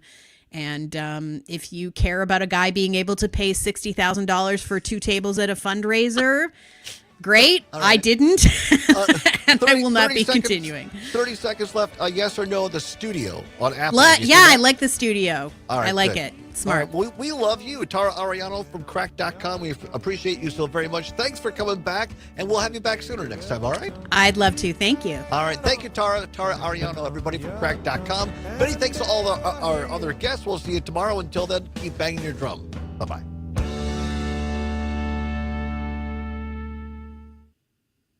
You're amazing. Thank you so much. Hey, we did it. You're so welcome. My pleasure. All right. Have a great day.